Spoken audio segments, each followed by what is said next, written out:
Mon mari avait fait la première édition en 2021. Ça s'était pas forcément bien passé pour lui. Il avait pas réussi à gérer la longueur de la course parce que c'était un peu une surprise aussi sur cette. Je pense que les gens n'envisageaient pas que la moyenne horaire soit si faible, ce qui fait que quand on a déjà fait 20 kilomètres, on est déjà crevé en fait. Donc c'est un peu compliqué à gérer si on n'est pas préparé à ça. Et elle est ressortie de là en me disant c'est une course pour toi. Alors quand il m'a dit ça, je me dis bah d'accord, sympa. Il m'envoyait, je lui dis oh bon écoute t'es gentil mais vu dans l'état dans lequel tu sors, ça me donne pas trop envie. Mais bon, ça m'avait titillé finalement et puis voilà, j'adore les défis, les trucs qui paraissent un peu fous sur le papier. Suffit que le petit énoncé que t'as dit au départ, qui dit oh, surtout n'y allez pas si vous n'êtes pas préparé, c'est dangereux. Alors ça j'ai le truc, bah voilà, ça y est, j'ai envie d'y aller, hein, rien que pour ça. Bonjour à tous, je suis Guillaume Lalu et je suis ravi de vous retrouver dans ce nouvel épisode de Course Épique. Course Épique, c'est le podcast Running et Trail qui vous fait vivre dans chaque épisode une histoire de course hors du commun. Athlète émérite, coureur confirmé ou anonyme passionné, quand la légende d'une course et la destinée d'un coureur se rencontrent, c'est dans Course Épique qu'elle se raconte.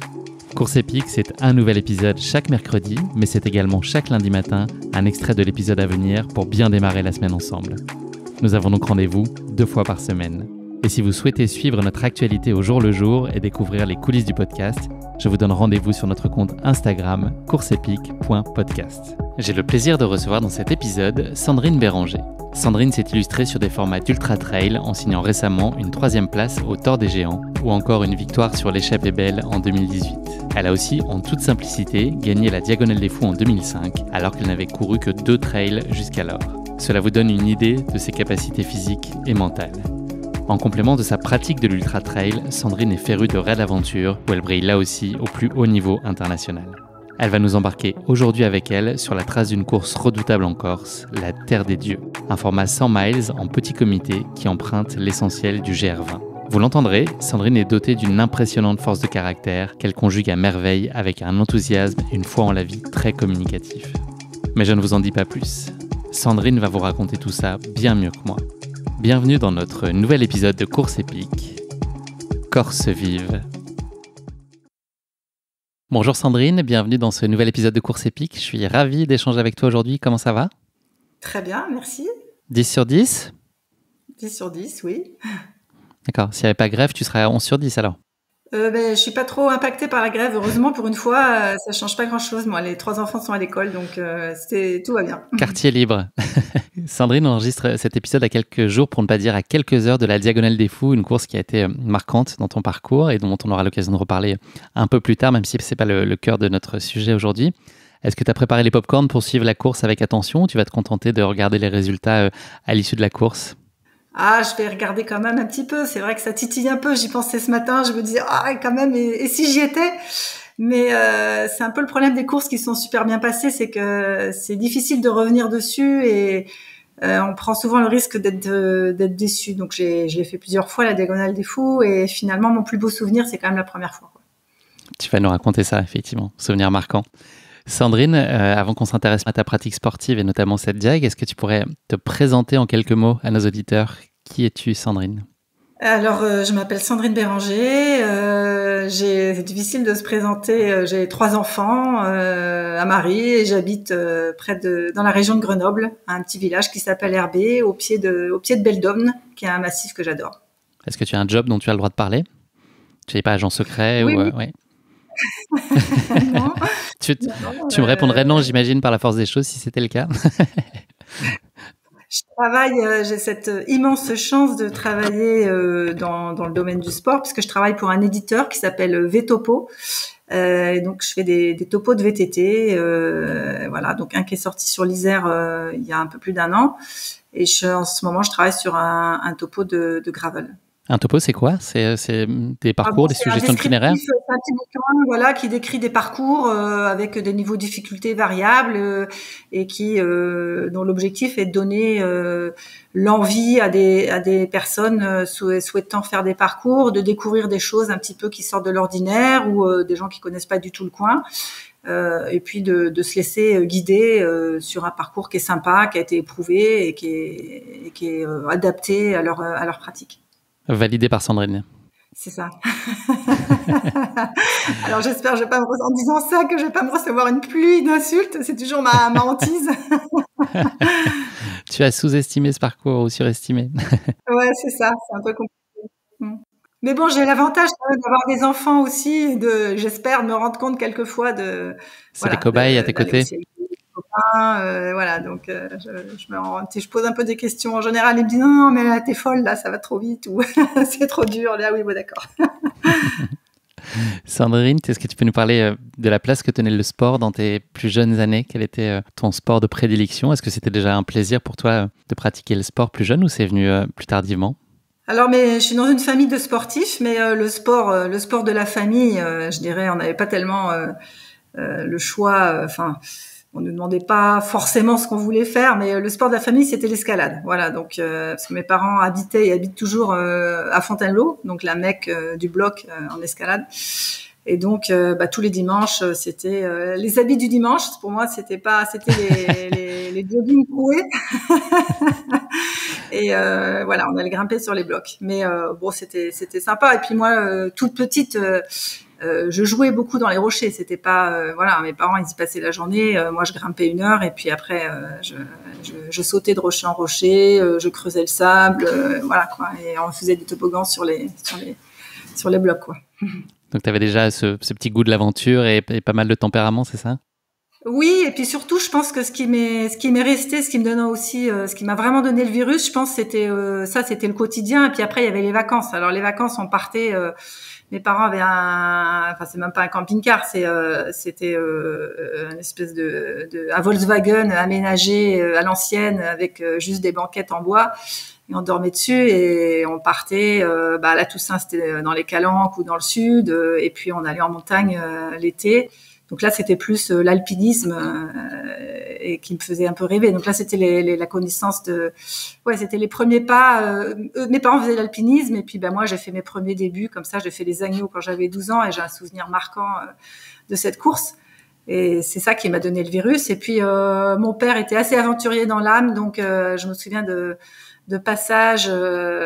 Donc on faisait des randos, mais jamais comme tout le monde, quoi. C'était toujours avec des passages où il fallait mettre les mains ou des passages un peu compliqués. C'est ça que j'adorais. Alors là, c'était. Et puis j'adorais aussi quand il me demandait de passer en éclairer pour voir si le sentier allait passer ou pas. Alors ça c'était une grosse. T'avais peur de rien? Génial. Non, mais j'avais pas peur. Quelquefois, je voyais que ma mère avait peur, donc ça me faisait rire. Mais non, je me semblais. Après, je pense que j'étais en confiance, donc j'avais pas de raison d'avoir peur. Non, j'avais pas peur. Non. Est-ce que tu as développé un intérêt pour d'autres sports plus tardivement, là, dans ton adolescence, ou c'était principalement ces activités outdoor au sens large? Ça, bon, non. Après, j'ai pas fait. Je dirais après, je suis passée au niveau des études. J'ai un peu arrêté le sport. Je faisais pas non plus. Je faisais pas de course à pied à l'époque. Et puis après, j'ai fait une prépa, donc j'étais vraiment très branchée études pendant 2-3 ans. C'était un peu.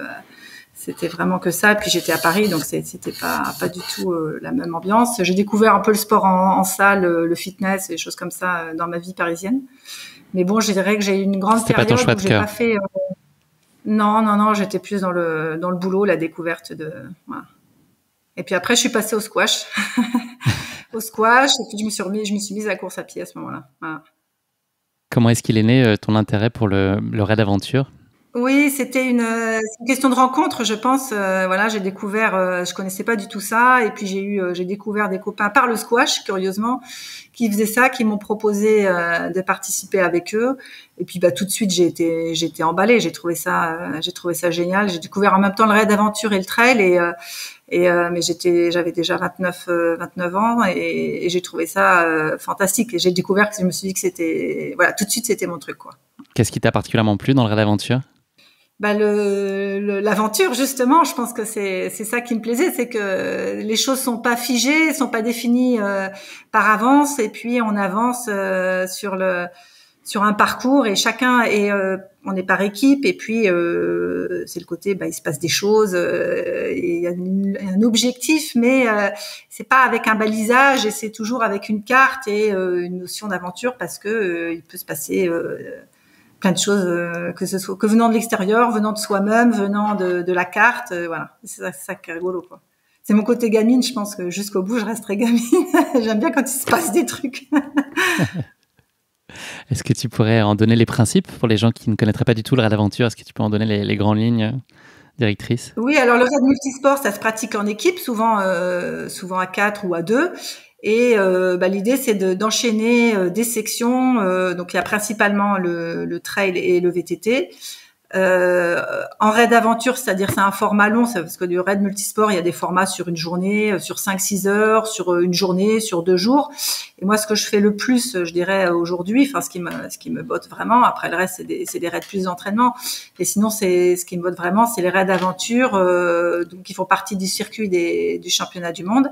Et donc là, c'est un format d'équipe à 4 avec une fille obligatoire. Donc voilà, ma place est comme ça. J'ai pas trop à me à me vendre, ma place est acquise, ça c'est chouette. Et tu l'as usurpé à personne d'ailleurs. Voilà, ça c'est cool.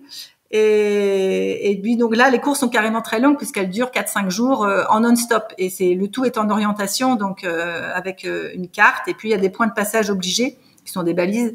Et chacun trace sa route en fonction de ce qu'il estime même le plus rapide, le plus facile. Et on sait juste que il y a une section de VTT qui va faire tant de kilomètres, et puis après il y aura du trail, et après il y aura du kayak, et puis souvent il y a des petits sports qui sont un peu rigolos. C'est la petite récompense. On s'est fait une section de 100 kilomètres en VTT, et puis là après on fait un canyon ou de la spéléo ou un rappel, voilà. Et puis après on reprend sur des choses plus sérieuses. On se refait 10 heures de kayak où on essaie de pas s'endormir, voilà. Pour faire le lien, tu fais partie de l'équipe de Sébastien Réchon que j'ai reçu récemment, qui avait partagé avec nous sa récente victoire sur le Tour des Glaciers. Donc, c'est à toi qui faisais référence dans l'épisode. Et voilà, et vous avez une équipe à 4 ensemble sur laquelle vous avez brillé et vous brillez encore. Ouais. Je cours avec lui depuis une quinzaine d'années, donc on se connaît bien. Et voilà, et on emporte d'autres équipiers avec nous. Et c'est toujours chouette de faire des raids ensemble, pourvu que ça dure. Est-ce que tu arrives à distinguer une sous-discipline favorite, enfin une des composantes en tout cas du raid et notamment du format aventure que tu aimes plus particulièrement? Est-ce qu'il y en a une qui a tes faveurs ou est-ce que c'est la pluralité justement des disciplines qui te plaît? Ça me plaît qu'effectivement on change de discipline. Après, mais moi les disciplines dans lesquelles je suis le plus à l'aise, ça va être le trail et le VTT. Voilà. Donc et puis ça me plaît qu'il y ait des changements, ça me plaît qu'il y ait de la marche aquatique, des choses comme ça, ouais. C'est vrai que ça me fait pas peur d'avoir des grandes sections de trail et je sais qu'on va être plus performants parce que Seb et moi avons le même profil. Donc c'est vrai que quand il y a beaucoup de dénivelé et beaucoup de kilomètres en trail, on va plus tirer notre épingle du jeu. Voilà. Après, on est comme tout le monde, hein, quand on sort de 100 bornes à pied, on est content de retrouver le VTT ou ou de se retrouver dans ou la ligne d'arrivée même idéalement. Oui, c'est vrai aussi, c'est vrai. Mais elle est moins, c'est rigolo parce qu'elle est moins, c'est moins un passage. J'ai l'impression de plus savourer qu'entre elles, par exemple. Entre elles, j'ai l'esprit beaucoup plus. Tu peux compter les kilomètres et pas en raid. En raid, ouais, voilà. Et puis on est 4, c'est plus facile d'un point de vue moral, je trouve, de gérer la longueur de la course. C'est quoi les compétences dont on doit faire preuve pour espérer réussir dans le raid? Les principales, en tout cas. Dans le raid aventure, alors là, je parle du raid aventure, hein, dans le format long, parce que c'est un petit peu différent si on fait une course d'une journée. Mais dans le format long, je dirais les compétences. Avant tout, je pense que c'est la compétence garder le moral, la compétence psychologique, surtout pour que ça se passe bien, et le fait que on soit une équipe soudée, parce que ça c'est extrêmement important. Sur du raid long, c'est quand même pas rare qu'il y ait un des 4 qui ait un petit coup de mou à un moment donné, et c'est là où c'est très très important de rester très très positif. C'est le côté super chouette de Seb, hein. C'est pour ça que j'adore faire des raids avec lui. C'est que quoi qu'il arrive, on a l'impression quelquefois qu'on est au fond du trou et qu'on est passé genre en dernière position, ou enfin j'exagère. Et lui il est toujours positif, il dit toujours que ça va bien se passer. Moi, ça me fait rire, mais c'est vrai que c'est assez sympa. Et puis après, forcément, c'est les qualités physiques. Je pense que c'est l'endurance, être capable effectivement d'avaler des kilomètres, quel que soit le moyen de locomotion, et puis toujours avancer. Voilà. Mais toujours rester. Je pense que c'est très très important de rester dans une spirale positive, quoi. Voilà. Jamais se plaindre. Et s'il y a un petit truc qui va pas, il faut pas aller c'est pas la peine d'aller raconter aux autres qu'il pleut, que c'est l'horreur, que c'est moche et que de toute façon tout le monde l'a vu. Là, quoi. Voilà, ça il faut surtout pas raconter ça. Voilà. Toi, si tu devais définir ta contribution un peu particulière à cette dynamique-là, s'il y avait un trait de caractère ou en tout cas une compétence plus particulière que tu considères apporter à cette dynamique d'équipe, ce serait quoi? Si on devait grossièrement te cataloguer. J'ai lu que tu étais très bonne en orientation notamment, au-delà de toutes tes aptitudes physiques. Est-ce que c'est vrai? J'étais très bonne en orientation. En orientation, ouais, en orientation.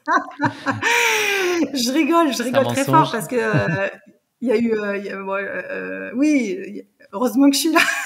Non, je rigole vraiment. J'espère que mes copains vont écouter ça parce que c'est jamais moi qui ai la carte. Hein, donc non, c'est une erreur de journaliste. Mais donc c'est pas là-dessus que je vais apporter le plus. Malheureusement. D'accord. Et c'est pour ça que ça me fait d'autant plus rigoler.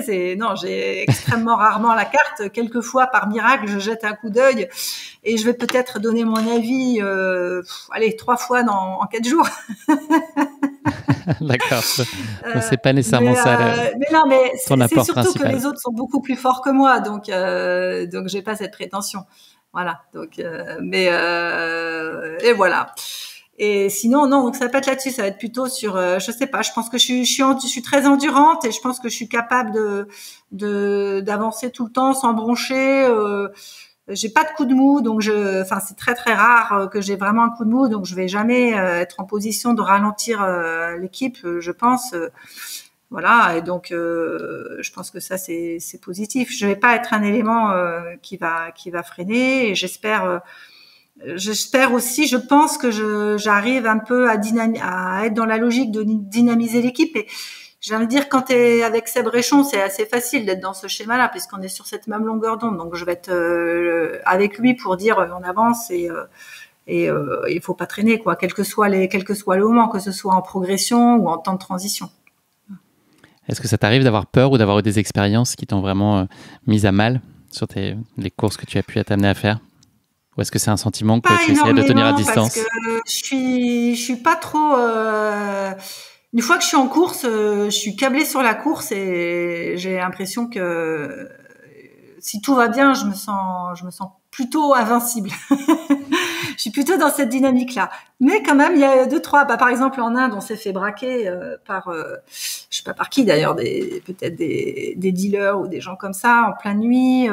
J'ai même pas eu peur, même si je pense qu'honnêtement, on pouvait quand même craindre pour notre vie, puisque c'est un élément extérieur qu'on maîtrisait pas du tout.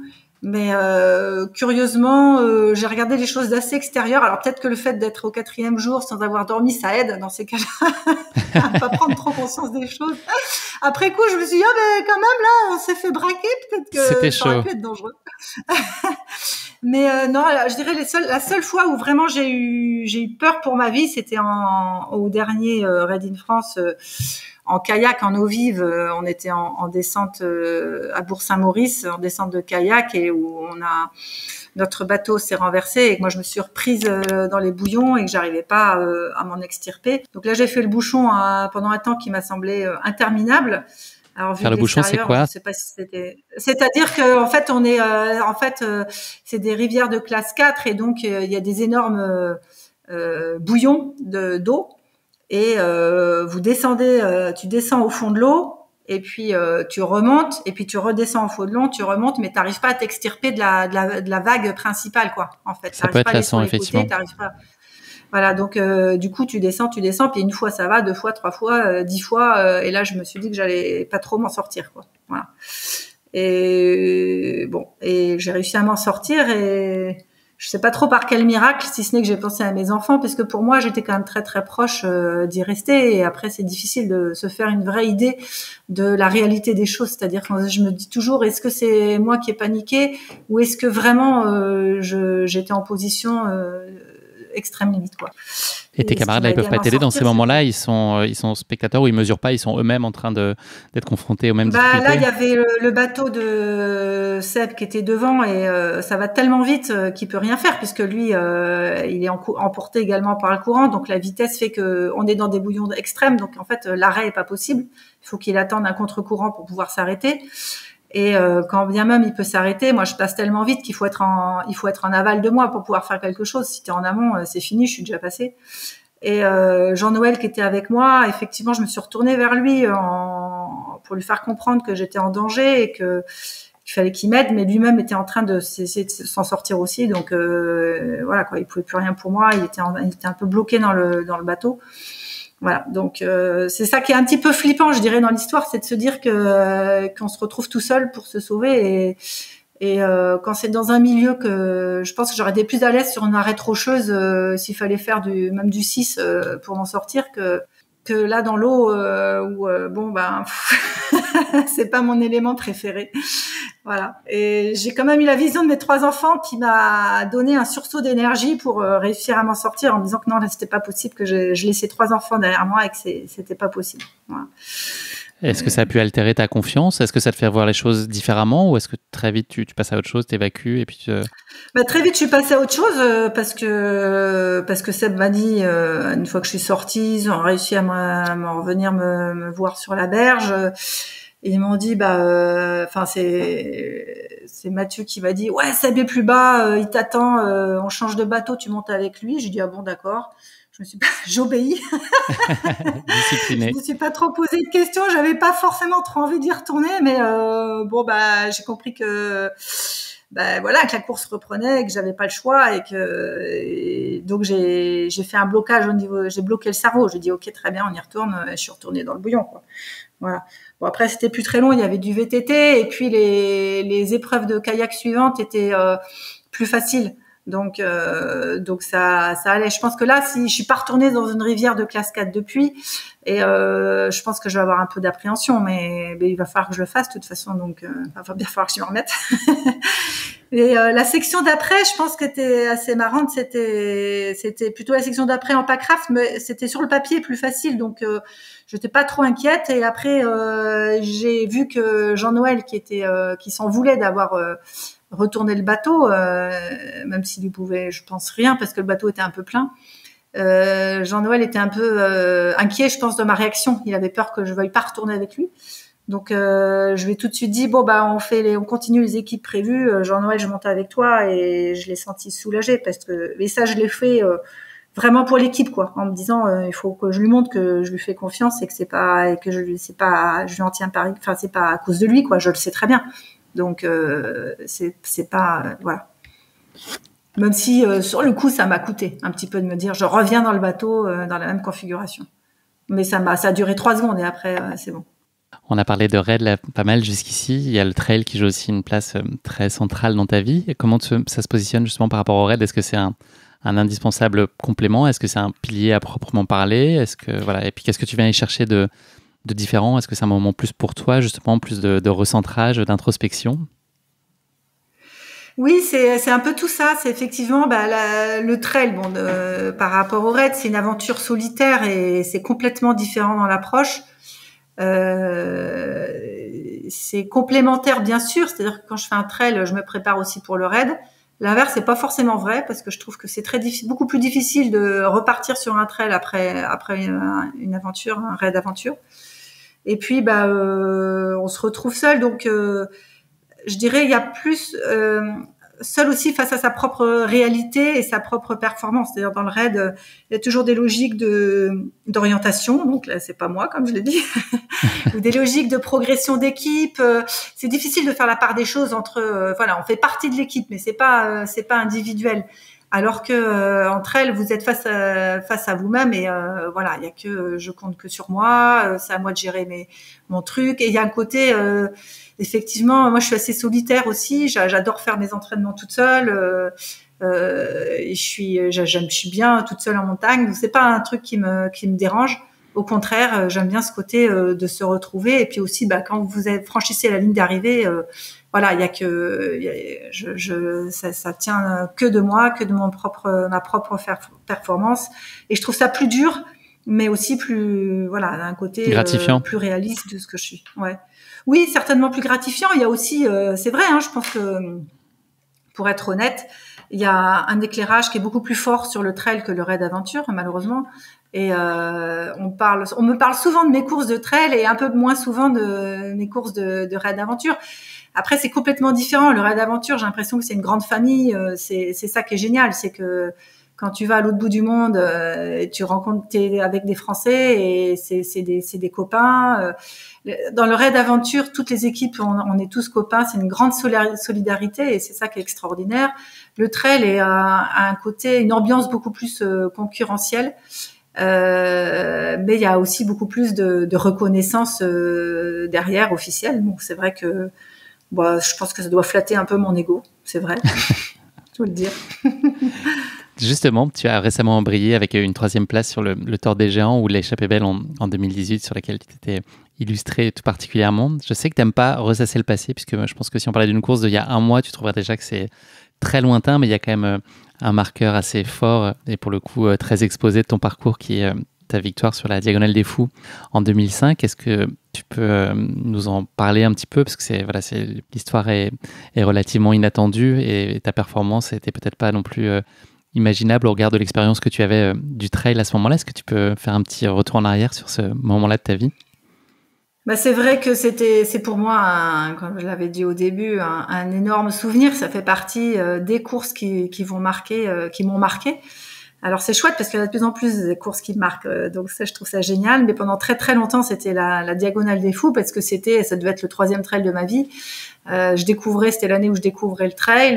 J'avais dû faire un petit et un grand, une course à étapes et puis le Grand Raid 73 en course de préparation.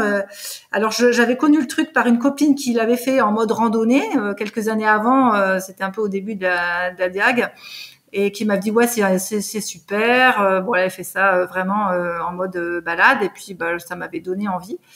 Et puis voilà, au bout du 3, je me suis dit tiens ça peut être sympa, on fait des vacances là-bas. Donc j'étais avec mon mari actuel, on était depuis très très peu de temps ensemble, hein, donc c'était aussi sympa de partager ça avec lui. Donc Denis, et on est parti sur cette aventure. Et je me souviens très bien de la veille de la course, je faisais des rêves de fou en me disant oh là là, si je pouvais être dans les 10 premières filles, ça serait génial. Mais pour moi c'était un rêve de dingue de faire 10e à la Diagonale des Fous. J'imaginais que c'était un truc incroyable. Et donc après, forcément, tout s'est super bien passé pour moi parce que c'était dans une onde positive extraordinaire, puisque dès que j'avançais, je trouvais ça super. J'étais là surtout pour la découverte, pour la course, et puis en plus de ça, tout ce qui arrivait était fantastique. Et puis j'ai remonté des places au fur et à mesure. Je sais pas trop par quel miracle, puisque j'avais l'impression que ça venait comme ça à moi, sans que je fasse grand chose. Donc, j'avançais, mais voilà, c'est tout. Et jusqu'à effectivement remporter. Alors quand même, j'ai eu et puis tout était super. Quand j'étais 3e, j'ai dit ça c'est génial, un podium. 2e, j'ai dit c'est fantastique. C'était même un peu trop. Je me dis on va peut-être pas trop accélérer parce que sinon il faudrait pas que je devienne première. Et puis c'est pareil, je suis passée première sans comprendre. Et puis là, une fois que j'étais première, je me dis voilà, maintenant que je l'ai, on va peut-être accélérer pour le coup. J'avais pas du tout envie que ça revienne.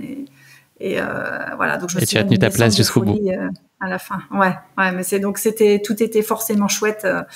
Voilà. Et donc quand même pour la petite histoire, je crois que je l'ai jamais dit ça m'avait tiqué. C'était il y avait Patrick Montel à Sillaos et je devais être 3e, donc à peu près mi-parcours. Non, c'est un peu avant. Au bout de 50 bandes, je crois. Et il y avait et je me souviens très bien qu'il discute avec moi pour voir dans quel état d'esprit je lui dis. Puis moi, avec toute la naïveté de la fille qui a jamais fait de course de sa vie, je lui dis c'est déjà génial, mais franchement, je sais déjà, il va falloir que j'aille jusqu'au bout parce qu'il était là à me dire est-ce que tu penses que tu peux aller plus vite? Et je lui dis non, attends, déjà, je vais faire ma course, hein, pas déjà 3e, c'est déjà génial, faut quand même pas exagérer. En gros, je lui avais dit ça. Et puis il se retourne et puis je l'entends parler au téléphone disant t'inquiète pas, là je viens de discuter avec la 3e, t'inquiète pas pour ta protégée, je la sens mal, hein, elle va pas y arriver. Visionnaire. Et ça m'avait vexé. On comprend. Je me dis mais c'est qui lui? Bien sûr que je vais aller au bout. Patrick, on n'est pas fiers de toi. Hein. Franchement, voilà. C'est pas joli, c'est pas très dans l'esprit. Il s'en souvient certainement pas, puis je crois que je l'ai jamais dit, mais voilà, comme ça c'est dit. Est-ce que tu as su qui était sa protégée? Je pense que c'était, je me souviens même plus de son nom, mais celle qui était effectivement qui était en première position et que j'ai doublé et qui était une Réunionnaise. Là, son nom m'échappe. Merci beaucoup Sandrine pour cette introduction. On va passer maintenant à notre rubrique de la basket chinoise. J'ai 3 questions à te poser dans le cadre de cette rubrique. La première d'entre elles, est-ce que tu pourrais me parler du moment qui a changé ta vie pour toujours et me dire pourquoi? Je crois qu'il y a beaucoup de moments pour moi qui ont changé ma vie parce que j'ai l'impression, peut-être comme beaucoup de gens, que j'ai vécu plusieurs vies. En tout cas, il y a eu beaucoup de changements, des braquets complètement différents dans ce que j'ai vécu. Il y a un moment donné où j'étais plus branchée boulot, voilà. Mais je dirais, si je devais retenir vraiment quelque chose, je crois que c'est la naissance de mes enfants. Enfin, en tout cas, ce qui a vraiment marqué un pas, c'est la naissance de ma première fille où là, je me suis dit que voilà, il fallait que je change et que je voulais plus vivre. J'ai complètement changé de façon de vivre, oui. Deuxième question de cette basket chinoise, si tu pouvais emmener que 3 choses sur une île déserte. Tes 3 enfants? Non, c'est pas des choses, je sais très bien. Oui, c'est ça, 3 enfants, exactement. 3 objets. Ouais, il faudrait laisser mon mari, c'est embêtant quand même. Oui, c'est vrai. Je te demanderai pas de choisir. 3 choses. Alors, je dirais, je prendrais bien mon raid de. Je peux pas prendre mon raid mon sac de raid d'aventure, ça serait bien ça. Il y a tout dedans. Ah oui, d'accord, malinx. Non. Et ça c'est triché. Non, je prendrais bien, quand même du feu, on va dire, pour l'aspect pratique. Je me fais pas trop confiance sur ma capacité je sais pas. Il paraît qu'il faut frotter des silex l'un contre l'autre pour faire du feu, mais là je me sens pas bien. Pas très sereine. Pas bien sûre de moi là-dessus. Ça c'est plus pour la survie. Et après je prendrais de quoi écrire. Ça c'est pour l'aspect moral. Tant qu'à faire, quitte à être toute seule sur une île, c'est l'occasion d'écrire mon bouquin. et puis après, en troisième chose, il y a quand même un truc que je prendrais, c'est quand même, tu sais, les sacs de 3 kilos de pistoles de chocolat, genre, allez, on va pas citer de marque, mais genre Valrhona là. Ça, c'est pas mal. 3 kilos, je me dis qu'avec 3 kilos, je peux tenir un petit moment quand même. Mais pas très longtemps, c'est ça qui me chagrine. Mais quand même, dans le côté futile, s'il faut emmener un truc futile, je prendrais bien ça. T'es gourmande? Pas de tout, mais de chocolat, oui. Et le tiramisu, on va en parler un peu plus tard. Ah oui. Et pas de paire de baskets? Je pars du principe que mais je suis pas à poil là quand j'arrive sur mon île. Ah, je l'ai pas précisé, c'est vrai. Ah, je sais pas. Moi, je pars du principe que je suis en tenue de sport avec mes baskets et que je vais forcément explorer l'île. Ça, c'est évident. C'est la base. La base. Dernière question de cette basket chinoise. Ta plus grande peur, quelle serait-elle? Quelle est-elle? J'ai peur pour mes enfants. Je crois que c'est ça. Il y a que ça qui me fasse vraiment peur. Oui, j'ai peur. Comme toute maman, j'imagine. Peut-être papa. Les papas ont un peu moins peur, mais. Moi, je suis extrêmement angoissée aussi. Je suis peut-être le contre-exemple. Je pense que je rivalise avec ma compagne. C'est pas le même niveau de stress, mais ouais. Je pense que peut-être c'est moins formulé par les hommes, mais peut-être tout aussi présent, si ce n'est plus. Je me permettrai pas de jugement, mais c'est vrai que c'est un truc qui prend au trip pour surtout pas qu'il leur arrive des choses. Merci beaucoup Sandrine. On va passer maintenant à ta course épique, Terre des Dieux. Alors moi je l'appelle la Terre des Dieux, mais je vois souvent écrit Terre des Dieux. Oui, c'est Terre des Dieux. Terre des Dieux. Donc je vais en planter brièvement le décor. Donc Terre des Dieux est le nom qui est donné à cette course d'environ 170 km pour 11 000 mètres de D+, qui est proposée sur l'arête dorsale du centre Corse et sur une grande partie du tracé du GR20. La course prend son départ du village de Calenzana en Corse, point de départ du GR20 pour rejoindre Zonza en semi-autonomie et en 72 heures maximum. Cette course, elle est rendue particulièrement difficile par son profil, mais surtout par la haute technicité de ses sentiers, avec des coureurs qui sont amenés à évoluer en zone très montagneuse. Au cœur d'un milieu hostile et sauvage, 26 sommets sont à franchir, culminant entre 1300 et 2607 mètres d'altitude. La diversité des terrains, sous-bois, forêts, montagnes, maquis, haute montagne, font de Terre des Dieux une épreuve authentique pour les coureurs en quête d'une grande aventure sportive et humaine. Évidemment, les deux sont indissociables dans ce genre de course. Pour en préciser les grands principes en termes de balisage, donc vous devez composer uniquement avec le marquage blanc et rouge du GR20. La course se fait quasi exclusivement, pour ne pas dire exclusivement, sur des purs sentiers de montagne. Et vous êtes parfois à la limite de l'alpinisme avec des passages où il est très utile d'utiliser ses mains pour s'agripper à la roche ou à des chênes. L'organisation annonce très clairement la couleur sur son site. Je ne sais pas si tu avais eu connaissance de ce message, mais en gros, ils te disent si tu n'as jamais pratiqué la montagne corse ou si tu n'as jamais participé à des ultras extrêmement durs, il ne faut pas s'aventurer sur cette terre des dieux. Donc voilà, passez votre chemin. En témoigne ce chiffre. Je pense que la dissuasion a pu fonctionner pour certains, puisque au mois de juillet dernier, sur l'édition à laquelle toi tu as pris part, Sandrine, vous étiez seulement 84 sur la ligne de départ de ce défi définitivement hors norme, et tu faisais partie donc de ces 84 chanceux, et c'est ce que tu nous vas raconter aujourd'hui. Avant qu'on parle de ta course, de ce Terre des Dieux plus particulièrement, j'ai une rubrique classique dans le podcast qui s'appelle la question qui pique de Course Épique. C'est une question très gentiment piège que je pose à mes invités. Aujourd'hui, ça va être un vrai faux. Donc statistiquement, tu as pas mal de chances que ça se passe bien. On va parler aujourd'hui donc de Terre des Dieux. Je ne sais pas s'il y a eu un ou des dieux corses. En revanche, il y aurait eu un roi en Corse au XVIIIe siècle. Est-ce que tu penses que c'est vrai ou faux? Un roi ou un empereur? Un roi. Un roi. Un faux ou un tox? Faut que je sache, là, c'est vraiment 50-50. Hein. Ouais. Personne ne connaît la réponse, je pense. Vrai? C'est vrai, bravo. Je sais que tu as son nom, mais je vais de moi-même le donner à nos auditeurs. Donc, c'était le dimanche 15 avril 1736, comme tu sais, une assemblée qui a adopté la Constitution qui institua le royaume indépendant de Corse et qui fit de Théodore de Neuhoff, un militaire, diplomate et homme politique allemand, on ne me demande pas pourquoi, le roi constitutionnel des Corses sous le nom de Théodore Ier.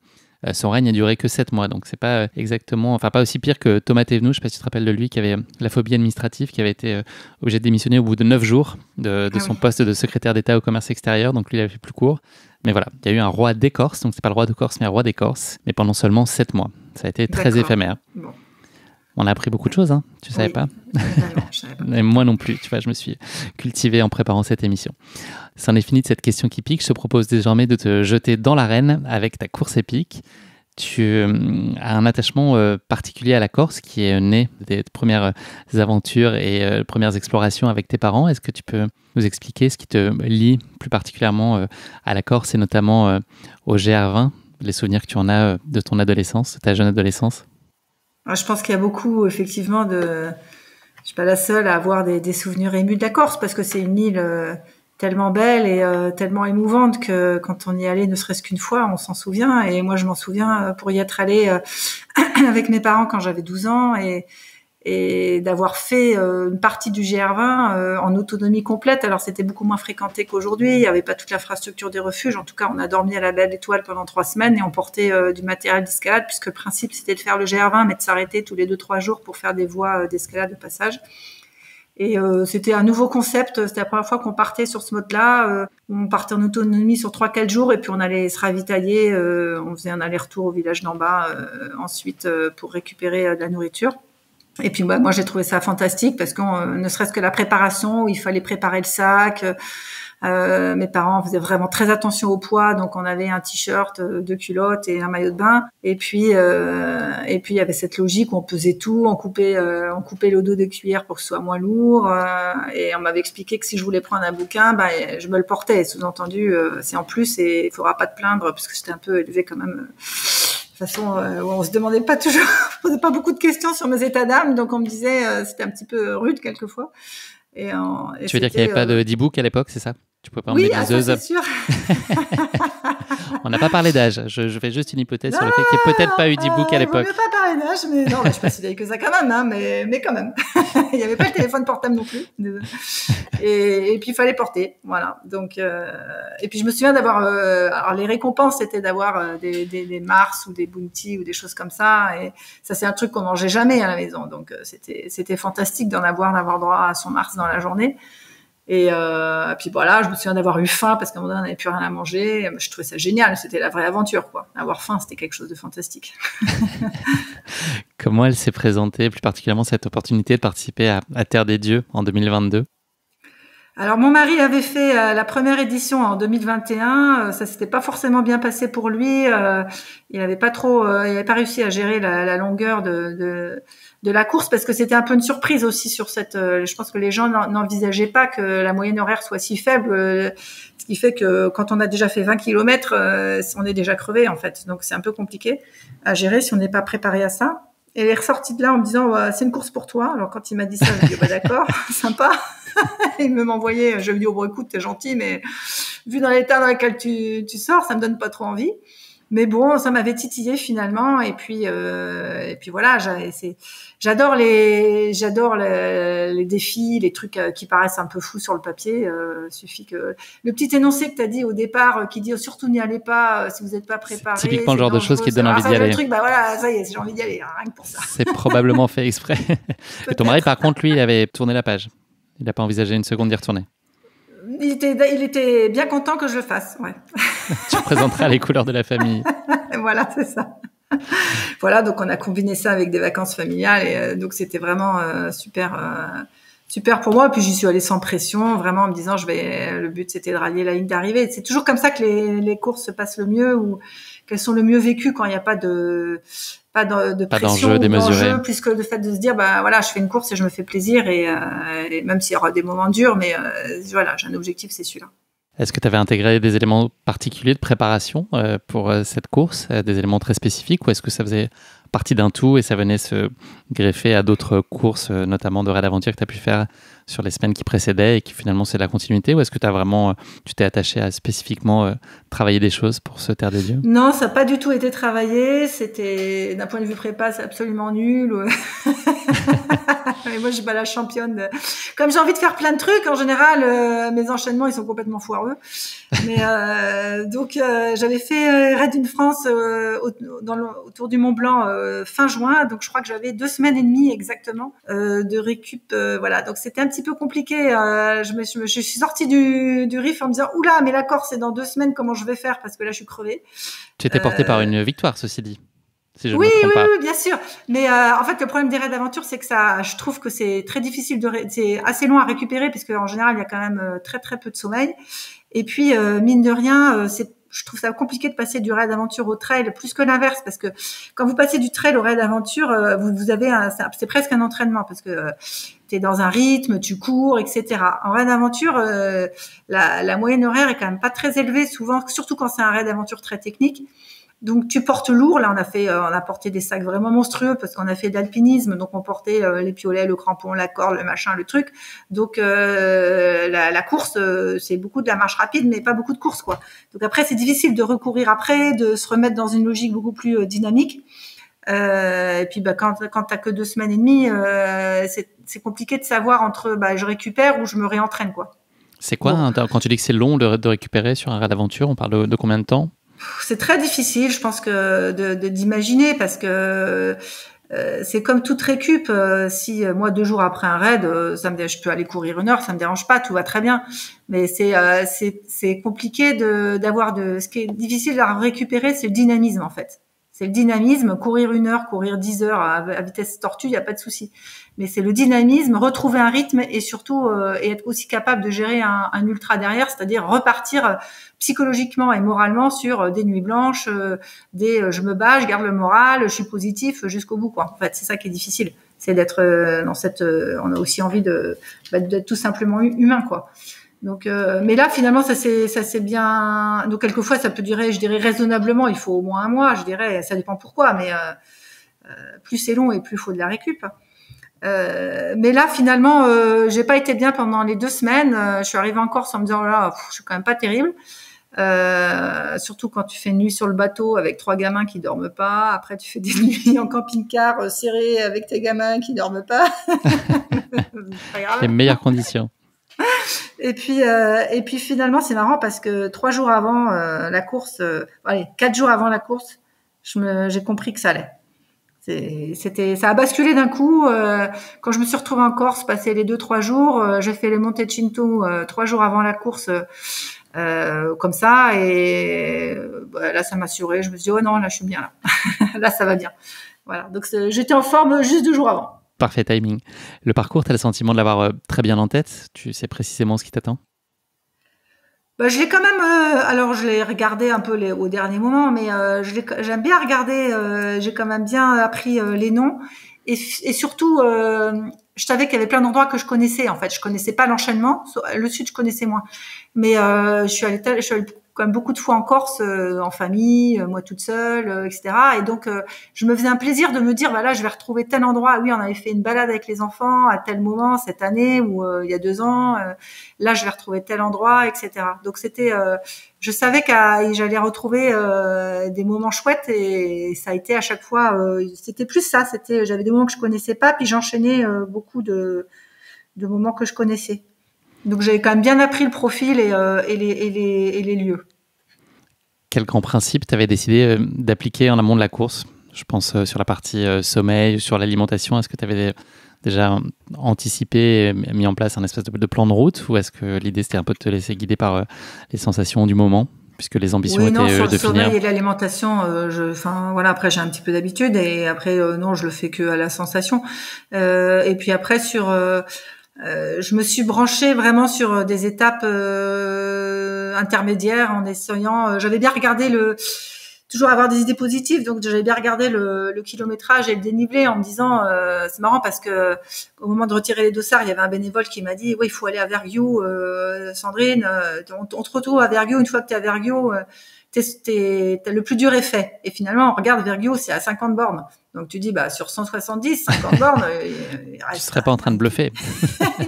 Mais non, mais c'est pas grave. Je me suis mis ça dans la tête. Je me disais, bon, allez, à Vergio, il a raison. À Vergio, le plus dur est fait. Parce qu'en fait, il y a 50 bornes, mais il y a plus de 7000 qui sont faits sur 11 000.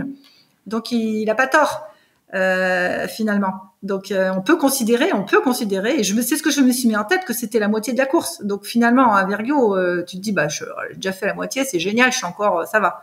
Et donc, j'ai gardé un peu cette mentalité tout le long de la course de me fixer des objectifs, de rester sur ce schéma positif en me disant tout va bien, t'avances bien et ça va le faire, quoi. Mais j'étais vraiment branchée sur la ligne d'arrivée, quoi.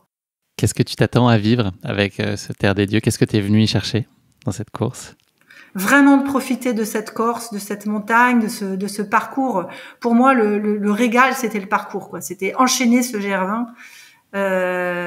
Pour une fois dans ma vie, parce que j'avais jamais enchaîné du début à la fin, et c'était vraiment une logique avec moi-même, et en me disant je vais passer 2 jours avec moi et ça va être sympa. J'arrive à me supporter. Tu te supportes 48 heures. ouais, pas mal, je m'aime bien.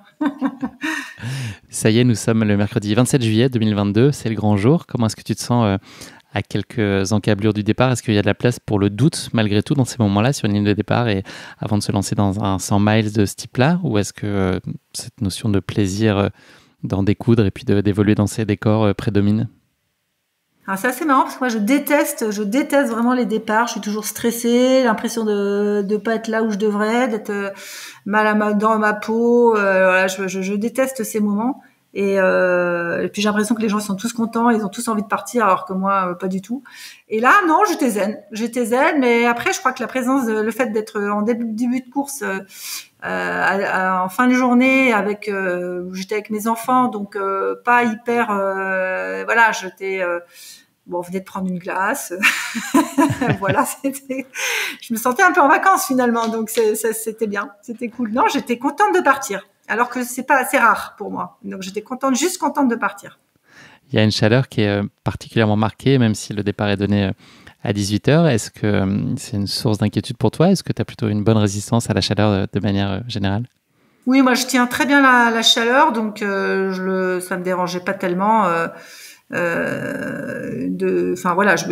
me disais ça me stressait pas qu'il y ait un niveau de chaleur comme ça, mais en fait le début de course a été assez quand même pour moi très très chaude, et j'ai un peu trouvé que c'était chaud, un peu dur. Est-ce que l'ambiance justement qui règne autour de cette ligne de départ, elle est à la hauteur de la température? Oui, les gens sont, on sent que les gens qui sont là sont tous des passionnés, tous heureux de partir, et puis on sent déjà beaucoup de chaleur de la part des bénévoles. Moi, j'étais très très très extrêmement bien reçue au retrait du dossard et tout après, et c'était une gentillesse incroyable, quoi. C'est un peu l'avantage des courses en plus petit comité plutôt que des grandes fiestas, donc c'est chouette. Le départ de la course est donné à 18h. Est-ce que tu peux nous raconter les premières heures de course et puis plus particulièrement la première nuit avec un balisage qui s'avère assez rapidement délicat à suivre? Le début de course, j'essaie pas forcément de garder d'efforts. J'essaie de un rythme quand même d'avancer. Ça se passe bien, à part que effectivement la première montée est plutôt longue. Je sais plus combien de dénive, mais on monte tout de suite. On fait une grosse montée de près de 2000 mètres de dénive. Donc, et dans pleine chaleur, je me suis dit, c'est quand même pas terrible de partir à cette heure-là, parce que les rochers ont accumulé toute la chaleur de la journée, et c'est vraiment vraiment dur. Mais je dégouline de partout. Je me dis ok, mais je me dis si moi je trouve qu'il fait chaud, ça va faire mal à beaucoup de gens. Je me rassure comme ça. Et puis non, il y a encore, je dirais, on est en début de course, il y a encore pas mal de monde autour de moi. Je récupère des coureurs, ça discute un petit peu. Alors je suis pas très fan moi j'aime bien être toute seule, mais je sais que ça va arriver vite, donc je me dis bon allez, faut en profiter. Tu fais illusion un peu de vie sociale pendant quelques minutes. Ouais, voilà, je vais pas faire ma sauvage dès le début. Et puis la nuit arrive assez vite. Du coup, je suis avec quelques coureurs. On reste à un moment donné. Effectivement, il se trouve que c'est pas si facile que ça de suivre le balisage, qui est quand même assez conséquent. Mais à un moment donné, le fait d'être à plusieurs, c'est plus facile. Et en même temps, on s'est un peu perdu. On a bien dû perdre 10 minutes à chercher la bonne trace parce qu'on avait quitté le balisage à un moment donné. Et puis petit à petit les gens voilà, les groupes changent, et puis je me retrouve à faire la nuit avec un Suisse très sympa, je suis désolée, j'ai omis son nom, et il me dit si tu veux on fait la nuit ensemble, on avait à peu près le même rythme, lui était un peu mieux que moi, et je dis super, ok, ça va être plus facile à deux frontales pour le cheminement, donc c'était chouette. C'est pas trop mon style de course, mais voilà, donc on a fait quand même toute la nuit ensemble, et je le remercie parce qu'on a un peu papoté, et c'était bien. Sachant que tu avais très rapidement, donc dès le kilomètre 20 à peu près, aux environs d'Ascot, tu avais l'occasion de t'emparer de la première place féminine avec pas mal de conviction et de certitude sur la suite aussi, de te dire que cette place-là, il n'y a pas grand-chose qui pourrait faire en sorte qu'elle t'échappe. En tout cas, tu étais très confiante. Oui, je sais pas, parce que j'avais pas forcément beaucoup d'infos, mais je suis passée en tête tout de suite, en fait, au bout de 5 minutes ou 10 minutes, j'en sais rien. Donc, oui, je sais pas pourquoi. J'ai pas regardé. Je faisais ma course et j'étais assez sereine par rapport à ça. Voilà, y a pas de. Donc du coup, c'est vrai que on est assez serein, et c'est chouette de partir. Voilà, c'est pas toutes les courses qui se passent aussi facilement comme ça, donc c'est bien. Tu connais malgré tout des premiers signes physiques qui sont un peu plus préoccupants à l'aube. Est-ce que tu arrives à garder ton calme et justement à garder de la sérénité compte tenu des premières heures qui sont quand même globalement bien passées? Est-ce que c'est une alerte qui est source d'inquiétude pour toi? Oui, alors c'était assez bizarre parce que je suis par rapport à mon copain suisse, là, à un moment donné, je prends un peu la tête de notre duo, et puis il me dit et voilà, il me dit dis donc tu imprimes un bon rythme, c'est super. Alors bon, je devais aller bien, je me sentais super bien, et puis en fin de montée, je sais pas pourquoi je me mets à vomir, mais non, j'étais très très sereine par rapport à ça. Je me dis ça m'arrive jamais. Et je me dis en général, les gens qui font ça, ils sont pas bien après, ils sont déshydratés, je crois. J'ai entendu parler que La rumeur dit. La rumeur dit que c'est pas génial. Mais je dis ouais, mais moi ça va pas le faire comme ça. J'ai dû avoir chaud, et je sais pas, il y a un truc qui est pas bien passé. En tout cas, ça va mieux maintenant. Et je vais juste faire attention à boire un petit coup, puis voilà quoi. Donc c'est passé assez bien. Il y avait une descente après, c'était à la fin, je me suis focalisée sur le lever de soleil et l'aube, et qui était absolument magnifique. Et puis après il y avait de la descente, voilà. Après j'ai eu un petit coup de moins bien, je pense, en arrivant à Vergio, mais ça m'a pas du tout tracassée. Je suis restée positive. Ça, c'est lié aussi à ta grande expérience durant l'aventure, tu penses, ta capacité à encaisser un peu oui, je pense, tous les éléments extérieurs ou même internes. Je me fais confiance. Je sais que voilà, on est sur du long. Il faut juste que je fasse attention à pas accumuler derrière, de ne pas boire, et puis d'aller hyper vite. Et puis voilà, j'ai peut-être un peu marqué le pas, et me disant ça va revenir, ça va aller. Et puis bon, je suis servie par le terrain aussi. C'est de la descente, il y a qu'à se laisser glisser, voilà quoi. Tu arrives donc à la première base vie à Vergio, donc tu as parlé là qui est au kilomètre 45. C'est d'ailleurs des moments où tu décides avec le coureur suisse vous décidez de voler de vos propres ailes, en tout cas provisoirement, avant de vous recroiser un peu plus tard. On en reparlera tout à l'heure. Tu constates aussi que les forces en présence sur la tête de course sont quand même relativement entamées. Est-ce que c'est une surprise pour toi et peut-être même finalement rassurant de constater que la course elle est éprouvante pour tout le monde, notamment en tête de course? Oui, je suis assez surprise de voir que finalement il y a beaucoup d'abandon, ne serait-ce que sur les favoris hommes de la course, et je me dis que du coup c'est normal si je suis déjà fatiguée, mais c'est toujours un peu inquiétant de se dire oh là là, Vergio, kilomètre 50, je suis déjà fatiguée, oh là là, ça va être compliqué, même si j'ai fait 7000 mètres de dénivelé. Mais encore une fois, voilà, je me dis c'est vrai que j'étais pas super en forme à ce moment-là, mais je me tracasse pas avec ça. Je me dis bon, de toute façon, j'ai pas le choix en fait. Je me laisse pas le choix. Il y a qu'une trajectoire possible, c'est d'aller à l'arrivée, quoi. Donc après, il faut juste faire avec. Et je me dis que si devant moi ça s'écroule, et voilà, c'est un peu vache de dire ça, mais tant mieux pour moi. Et moi, je Ça vais fait faire ça mon de moins chemin. devant. Oui, voilà. En plus, c'est cool, ils sont sympas parce qu'ils m'obligent pas à accélérer. Moi, c'est ça que j'aime bien, c'est quand je peux faire mon petit bonhomme de chemin, et ça, c'est chouette, quoi. Il y a ensuite une partie un peu plus de relance où tu n'es pas tout à fait à ta main. Puis c'est aussi l'occasion de recroiser déjà la route de ce coureur suisse avec qui tu échanges quelques mots et vous parlez un peu de vos ambitions aussi sur la course, en tout cas lui. Oui, alors je sens à ce moment-là qu'effectivement, bon là, il va mieux que moi, donc je lui dis vas-y. C'était un moment un peu plus de relance, au moment où moi je n'étais pas forcément bien, donc lui s'est remis à bien courir. Moi, c'était un peu plus compliqué, mais je temporise, et puis je sais que lui, voilà, il sent que avec les abandons qu'on a vus, il sent que le podium est à portée de main. Donc il a soif. Je pense qu'il a envie, voilà, de faire aussi sa course et de faire une perf là-dessus. Donc ça, je trouve Est-ce qu'il ça arrive à te super. convaincre que ça peut être une réalité pour toi aussi? Oui, il m'en parle en me disant mais toi aussi tu peux venir sur le podium, etc. Mais je suis pas, je T'es sais pas que là-dedans à c'est ce moment-là. kilomètre 50. Je fais ma course, j'ai ma trajectoire. Voilà, mon but c'est d'alléger mes étapes. Elles sont calées dans ma tête. Et après, ce qui peut arriver, c'est très bien. Mais je me déconcentre pas pour autant. Je reste sur mon. Je sais que ça va être encore long, donc je reste sur mon rythme et je gère en fonction des sensations. Je trouve du plaisir dans le. Là, on est au lac Nino et voilà, je trouve de plaisir dans ce que je vois et qui est absolument fantastique. Donc voilà, c'est pas. J'essaie de pas me focaliser sur des histoires de place qui sont pas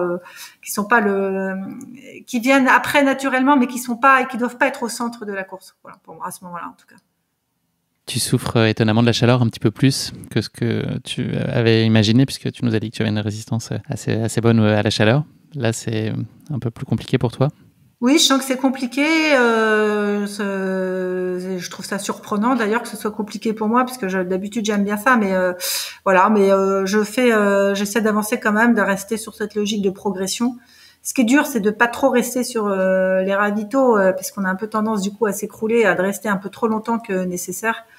Voilà, en même temps, c'est peut-être, voilà, c'est peut-être indispensable aussi. J'arrive juste après le lac Nino à un ravito où je reste un peu trop longtemps, puis finalement, ça m'a peut-être fait du bien puisque je repars plutôt bien moralement aussi, parce que je sais qu'on m'apprend à ce moment-là que mon copain suisse est passé. Il est pas si loin devant finalement. Ouais, et pas si loin devant, alors que je pensais qu'avec tout le plat où il avait dû aller 2 fois plus vite que moi, je m'étais dit oh là là, je suis absolument nulle, oh là là, c'est l'horreur. Puis finalement, tout ça me rebooste. Je me dis, bah attends, comment ça se fait qu'il soit que là alors que j'ai pas avancé. Donc je me dis, bah finalement, soit on est tous pareils en train de mourir de chaleur, soit je suis Soit pas tu si mal que ça. sous-estimes tes capacités. Ouais, c'est possible aussi. C'est ce que je me dis. Donc du coup, après, je grimpe. Après, c'était un peu plus technique. Fallait mettre encore les mains. Ça, j'aime bien. Donc, je me fais plaisir là-dessus. Il y a plein de randonneurs pour encourager, dire qu'on est super fort. Alors, moi, je me dis, bah tiens, si je suis super fort, on va peut-être accélérer un peu. Voilà. et puis, voilà. Donc, ça se passe. Après, j'ai un gros mieux là à ce moment-là. Tu composes aussi très bien avec les éléments naturels aux alentours, et notamment sur le sujet de l'hydratation, puisque tu as un petit détecteur de source qui est incorporé quelque part dans ton cerveau, ou qui est instinctif. Ça a été mon jeu pendant tout le GR20, là, c'était de trouver les sources, parce que ils nous disent bien au briefing qu'il n'y a plus de sources en Corse, qu'il n'y a pas d'eau, que c'est la catastrophe et tout, et j'en ai trouvé des tonnes. Donc ça me fait rire. Une fois que j'en ai vu une, je me suis dit, je sais pas, c'est devenu mon jeu, quoi. C'était une façon de m'occuper aussi, et je me fais plaisir à trouver des tonnes de sources d'eau absolument fantastiques et extrêmement bonnes. Il n'y a pas de risque à boire cette eau-là? Non, parce que je l'ai choisi. C'est pas des ruisseaux n'importe quoi, c'est des vraies sources de montagne que je prends. Non, aucun risque sur ce que je fais. C'est que ouais. Tu retombes ensuite à nouveau sur le coureur suisse dont on ne connaîtra jamais le nom. Voilà. Sans spoiler, il n'est pas dans le palmarès à l'arrivée. Je pense qu'il s'est arrêté en cours de route. Ouais, vrai, il a abandonné, donc on ne connaîtra jamais son nom. Peut-être qu'il nous écoute. Tu lui viens en aide, mais tu n'as pas non plus envie de perdre complètement le fil de ta course, puisque lui est en difficulté, mais toi, tu as aussi ta trace à faire. Pourri, quand même.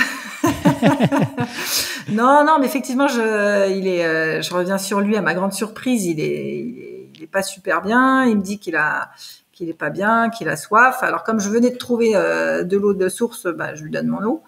Déjà, je trouvais que c'était déjà pas mal. Et puis, et j'hésite à le laisser ou à l'accompagner un petit bout. Si tu avais une glace, est-ce que tu l'aurais donné ou pas? Ah oui, si, quand même. D'accord. Si. Non, mais ce qui est dur, c'est pas de donner des choses. Je peux lui donner tout ce qu'il veut. Après, c'est différent de s'arrêter et de, voilà. Alors, surtout qu'une fois que j'avais donné ce que je pouvais pas grand chose pour lui. Mais psychologiquement, c'est pas évident de se dire, moralement, il est pas bien et je reste pas avec lui, quoi. C'est juste ça. Mais c'est bon, voilà, c'est le jeu aussi. Je m'assure que ça va aller et puis je le laisse, quoi. Voilà, je fais ma course aussi, quoi. Donc, mais je pense pas voilà, je pense que c'est. Il t'en veut pas. Je pense pas qu'il y ait rigueur. Tu croises un peu plus loin l'orga qui t'annonce de façon très spontanée que c'est pas exactement toi qu'ils imaginaient trouver à cette position. C'est une surprise pour toi? Oui, parce que je pense que depuis le dernier tracker, j'ai dû doubler 3 ou 4 garçons en peu de temps finalement. Donc je pense qu'ils sont étonnés. Ils devaient savoir que j'étais pas très loin, mais là, tu es troisième. Hein.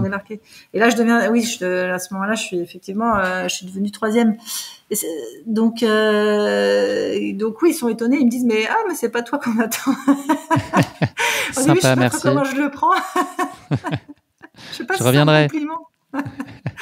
Puis voilà, donc et puis après c'est vrai que c'est quand même bon pour le moral de se dire à ce moment-là je suis sur le podium du général, voilà. Et puis, ça t'amène à revoir tes objectifs, ça change un peu la donne justement sur cette idée qui était juste de finir. Est-ce que ça devient autre chose là?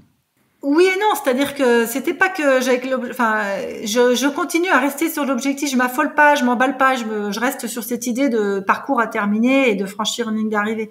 Voilà. Après, c'est juste que je prends ça comme quelque chose de super positif. Mais je sais que la course est longue, je sais qu'il peut se passer encore des tonnes de choses, donc je suis pas là à me dire ça y est, voilà, je fais juste ma course. Et puis ça, c'est bien. Je le prends comme ça, c'est chouette.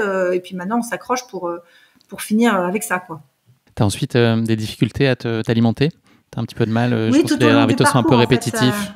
J'ai un peu du mal à manger, tout au long du parcours, mais bon, je pense que ça c'est assez fréquent, surtout quand il fait très chaud et voilà, c'est un peu compliqué de manger. Tu fais un petit crochet par une bergerie pour pallier justement à la lassitude de ces ravitaux qui se ressemblent un peu. Crochet, mais elle est sur elle est sur le parcours, d'accord. Ok. En tout cas, tu décides de t'y arrêter et de sortir la carte bleue. J'essaie de me faire un petit ravito supplémentaire. Elle est là, elle est devant moi. Et puis il y a d'autres choses que des raisins secs, on va dire. Donc voilà. Donc à toi la quiche et les jus d'orange. C'est ça. Donc là, je prends un vrai bon repas avec une quiche et du jus d'orange. Et c'était très bien. Effet immédiat. Oui. Alors après, faut le digérer, hein, ça prend un petit peu de temps, mais sinon, mais oui, c'était bien. Puis surtout, en fait, je crois que moralement, je me dis, c'est bon, j'ai mangé, parce qu'en fait, on est toujours là, même si je pense que je suis capable de tenir longtemps sans trop manger, mais quand même, on est toujours là inquiet de se dire, quand même, là, je mange pas grand chose, et ça va être compliqué au bout d'un moment. Il faut pas que je tombe dans voilà, dans voilà, faut pas qu'il m'arrive ce qui arrive à d'autres parce que ils arrivent plus à manger, plus à boire, etc., quoi. Et tu fais aussi des réserves dans cette idée de te dire que ça peut te permettre d'esquiver peut-être certains ravitaux, de gagner un peu de temps. C'est juste que après je me dis, je me suis arrêtée. J'ai déjà l'impression que je culpabilise de m'arrêter trop, je trouve, parce que je m'arrête trop longtemps à mon goût à chaque ravito. Et donc là, je m'en fais un de plus. Donc je suis pas très fière vis-à-vis de moi-même en me disant, je me suis fait une halte en plus. Je m'en veux quelque part. Je me dis non, là t'as pris du temps, c'est pas normal. Donc je me promets à moi-même que puisque je me suis offert cette halte supplémentaire, au ravito d'après, je m'arrêterai pas. Voilà, parce que j'ai pas le droit. Je me dis dans ma tête vis-à-vis de moi-même, c'est quand même, je veux pas m'arrêter comme ça toutes les heures, quoi. J'ai une course à faire quand même.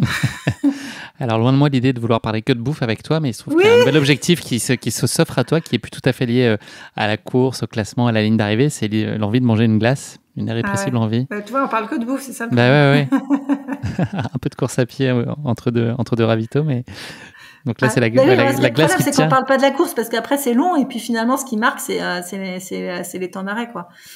Oui, alors après ce ravito, en fait, curieusement, donc le ravito d'après, je m'arrête pas. Puis il y a une montée un peu qui est un peu terrible pour moi, où là, je la fais vraiment à l'alti, en regardant mon altimètre, en me focalisant sur l'altitude d'arrivée du sommet, parce que j'ai du mal je sais que j'avance pas.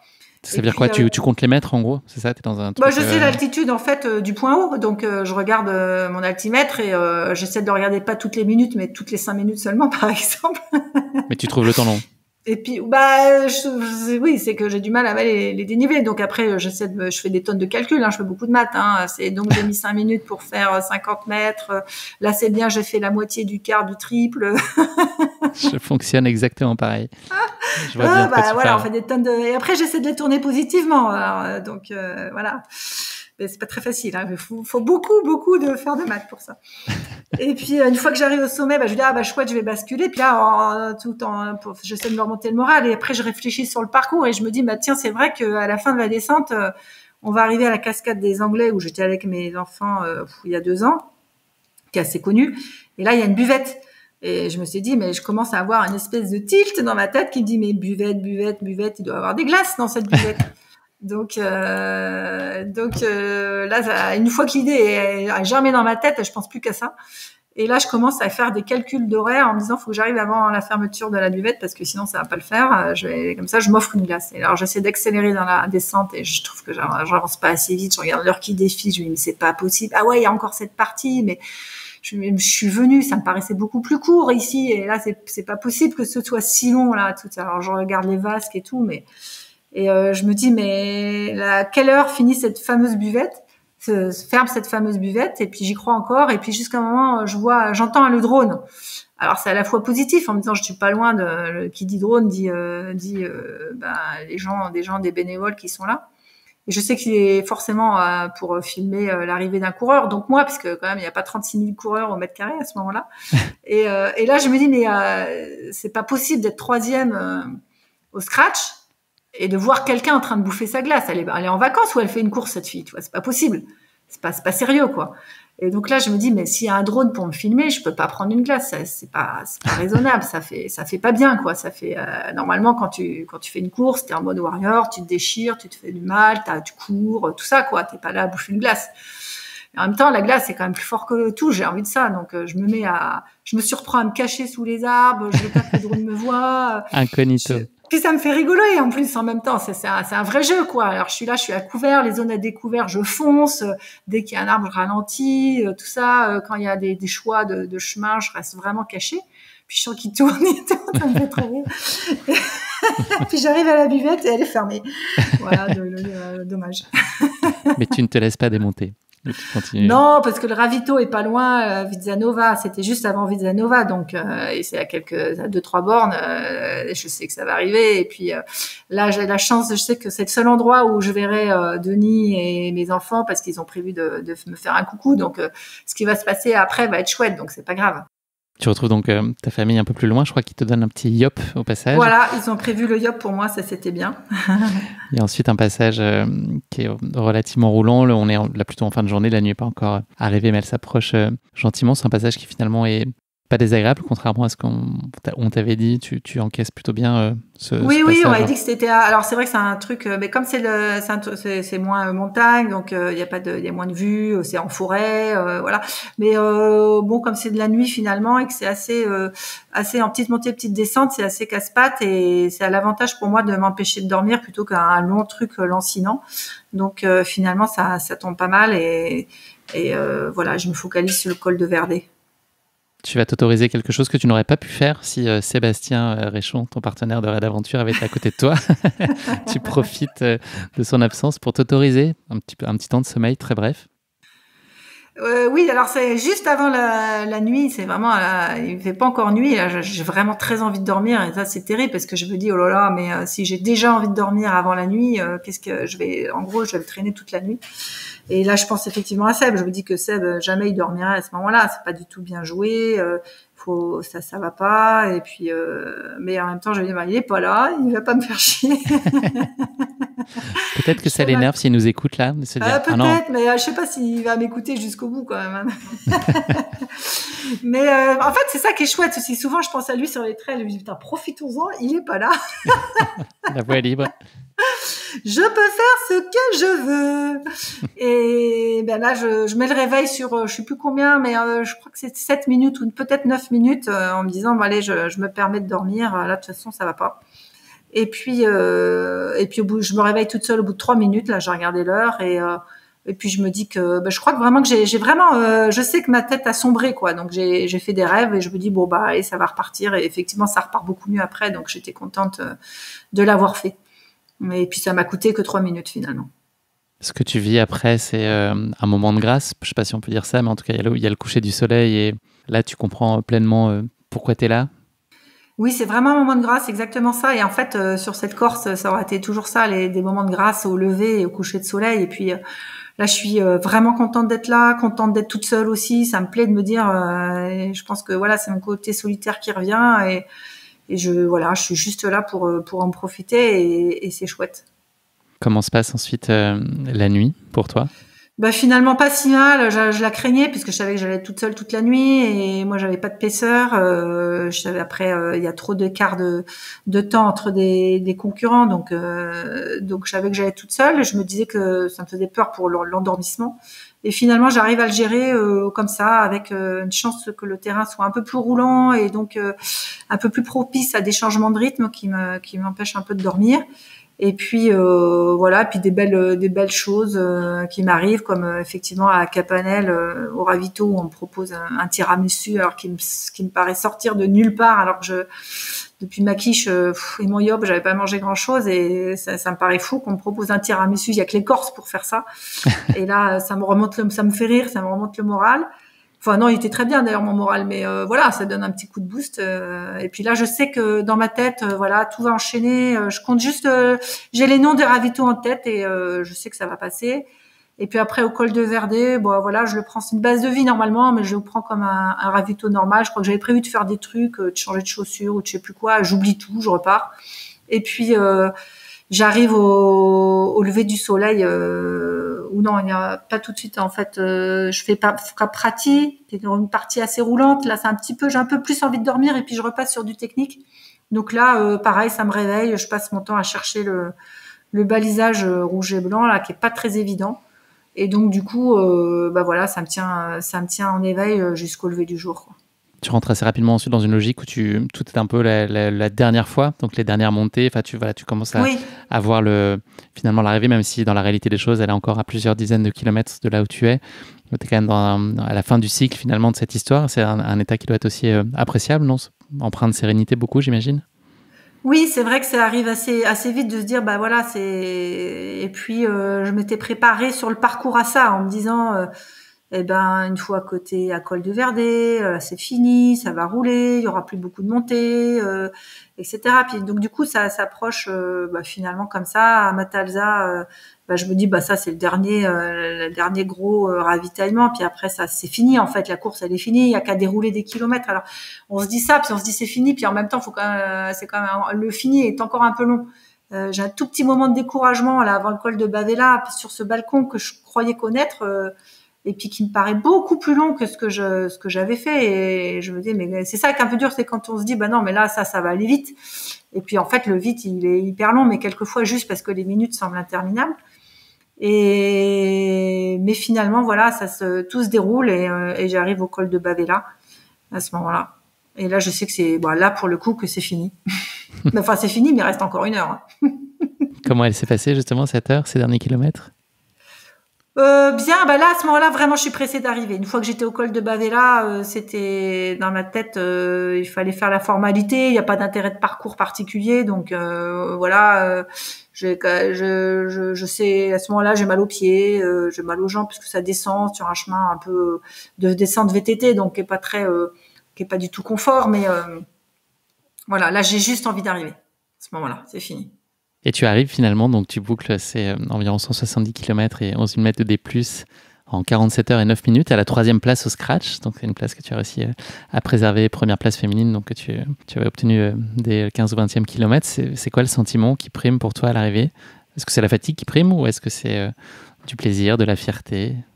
Alors quand même un moment de soulagement de me dire ça y est je passe cette ligne d'arrivée parce que finalement c'est depuis le début que je pense qu'à ça, donc il y a quand même ce soulagement de passer la ligne d'arrivée et puis après c'est chouette quand il y avait ma famille qui était là, donc tout de suite je suis dans je suis fière, ils sont fiers pour moi, donc oui je suis fière d'être là, je prends conscience que je suis 3e au scratch et que Et après, je relativise les choses entre nous, c'est pas une énorme performance non plus. Enfin, comme tu l'as dit au début, ça reste une course confidentielle dans des conditions qui sont très bénéfiques pour moi. C'est-à-dire que des conditions difficiles avec de la chaleur, beaucoup de technicité, donc tout ça c'est bon pour moi. Donc voilà, c'est pas.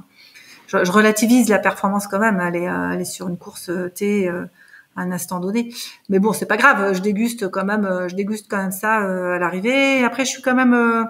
Je pense que j'arrive quand même fatiguée, très fatiguée de cette course, je pense plus fatiguée finalement que sur un Tour des Géants qui fait 350 km que j'ai fait en septembre là, et je pense que j'aurais mis un petit peu de temps à récupérer c'est vrai que la Terre des Dieux a été une course fatigante finalement. Alors, je ne peux pas te laisser dire complètement que c'était une course confidentielle et sur laquelle tu as brillamment réussi. Est-ce que tu as une idée du nombre de finishers sur les 84 personnes qui étaient engagées sur la course? C'est une deuxième question typique pour toi. J'en sais rien, non. Je crois que je sais plus. Je crois qu'effectivement c'est peut-être 50%, quelque chose comme ça, non? Même pas, ouais, 23 personnes, donc 73% d'abandon. Ouais, oui. Donc on mesure l'exigence quand même de la course et on peut imaginer que les gens qui sont engagés aussi sur cette course-là avaient quand même un niveau certain. Mais ça, c'est un peu ce que tu m'as dit dans nos échanges préliminaires. C'est peut-être lié aussi à ton niveau d'exigence, mais tu avais le sentiment que tu aurais pu même peut-être mieux faire encore? Mais j'ai toujours ce sentiment-là après mes courses. Alors c'est biaisé. Je me dis toujours quand même, je me suis pas trop bougé les fesses. J'ai vécu ma course à la cool. Enfin à la cool. C'est pas vraiment à la cool parce que j'avance toujours, mais je sais qu'il y a plein de moments où je peux aller plus vite, où je me fais pas toujours violence. Voilà, ça dépend. Mais bon, c'est des courses longues aussi, donc c'est aussi ce qui fait que j'arrive à la ligne d'arrivée. Mais voilà, je me dis je suis restée. Mais je me dis toujours ça de toutes les courses, enfin de beaucoup de courses en tout cas, où je me dis bon bah finalement je peux mieux faire quoi. T'as le sentiment de pas t'être poussé au dernier retranchement, c'est ça? Oui, voilà. Mais c'est bien, c'est ce qui me fait croire que après on oublie aussi. Donc du coup on oublie que finalement c'était dur et que bah si quand même c'était dur. Quelles ont été selon toi les clés de ta réussite sur la course? Qu'est-ce qui a fait qu'elle s'est aussi bien passée? On a quand même en préambule mesuré à quel point c'était compliqué. Non, mais je crois que c'est le côté de. Je pense que le raid d'aventure apporte beaucoup là-dessus sur rester serein, rester positif quoi qu'il arrive finalement, et puis aussi prendre du plaisir sur là en l'occurrence c'était le parcours qui était fantastique. Et puis voilà, donc il y a pas de. C'est pas, on s'inscrit pas sur une course pour que ce soit quelque chose d'horrible. Donc même s'il y a des parties dures, heureusement qu'il y a quand même des choses sympas à vivre et une beauté dans les paysages qui font que voilà, je suis restée positive, je crois tout le temps, même dans les moments un peu plus durs, je suis restée vraiment positive. Jamais je me suis dit c'est terrible ou voilà. Est-ce que c'est la course la plus technique que tu as été amenée à faire? Ah oui, je pense que là, pour le coup, en termes de technicité. L'échappée belle, c'est une piste d'athlétisme à côté, c'est ça? Donc, j'ai fait l'échappée belle 3 semaines après.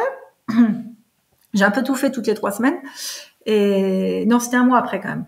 Et je l'ai fait en duo avec Seb. Il y avait un nouveau parcours très qui était réservé sur dossier parce que c'était un parcours très très technique avec des passages engagés et du matériel, je dirais même casque, baudrier. Et finalement, la première partie de la course, comme il a fait très mauvais, on s'est retrouvé sur le parcours de l'intégrale de l'échappée belle, donc le parcours normal. On a fait que la deuxième partie de notre parcours prévu. Et donc je me suis retrouvée sur ce parcours et là je me dis mais en fait c'est hyper roulant. Moi je connais bien Baldon, mais je sais pas, tout me paraissait très roulant. Je trouvais même qu'il fallait beaucoup courir. Alors voilà, tout est question d'appréciation et de relativité des choses. Ouais. Ouais. Qu'est-ce que Terre des Dieux t'a appris sur toi?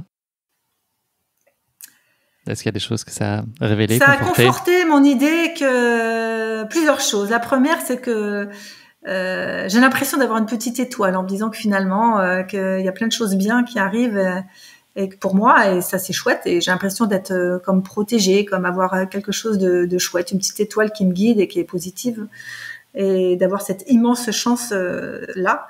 Et puis la deuxième, c'est ça renforce, je pense, ma capacité morale. Je me dis que ce soit en raid ou même toute seule, je suis capable gérer quoi qu'il arrive en fait finalement. Donc j'ai l'impression que je suis encore plus forte.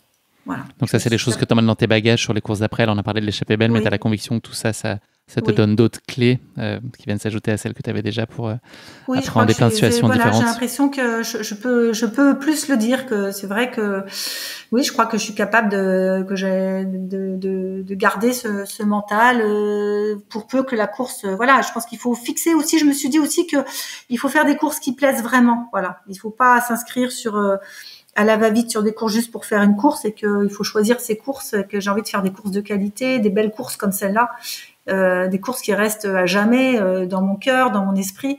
Et c'est ces courses-là que j'ai envie de vivre, et ces courses-là, elles valent tellement la peine d'être vécues que finalement, peu importe les conditions, peu importe aussi le classement, il faut pas se focaliser sur des histoires de classement, parce que ça c'est vraiment le piège.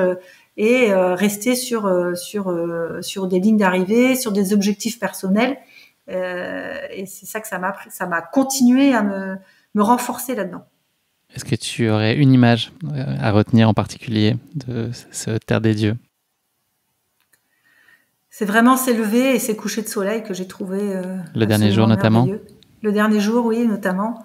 Effectivement, le lever de soleil aussi était absolument fabuleux. Là, je regarde cette crête. Ces crêtes avec ces rochers, rien que d'en parler, j'ai envie d'y retourner. Donc, moi aussi, tu vois, j'y étais pas, mais j'ai envie d'y retourner aussi. Non, c'est vraiment, alors les Corses sont très très amoureux de leur île, un peu trop à mon goût par rapport à des pauvres métropolitains qui viennent là sur leur terre.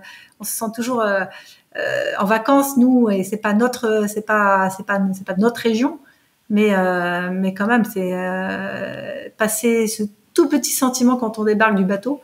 Après, je me dis que c'est quand même, voilà, c'est une île tellement belle, tellement sauvage. Voilà, ça fait partie des courses qui resteront à jamais. Et puis, faut reconnaître que l'organisation est fabuleuse.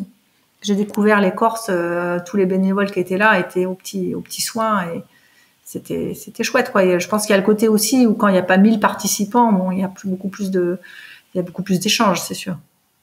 Je vais encore faire appel à ton esprit de synthèse, Sandrine, je suis désolée. Après l'image, est-ce qu'il y aurait un mot pour résumer cette expérience ?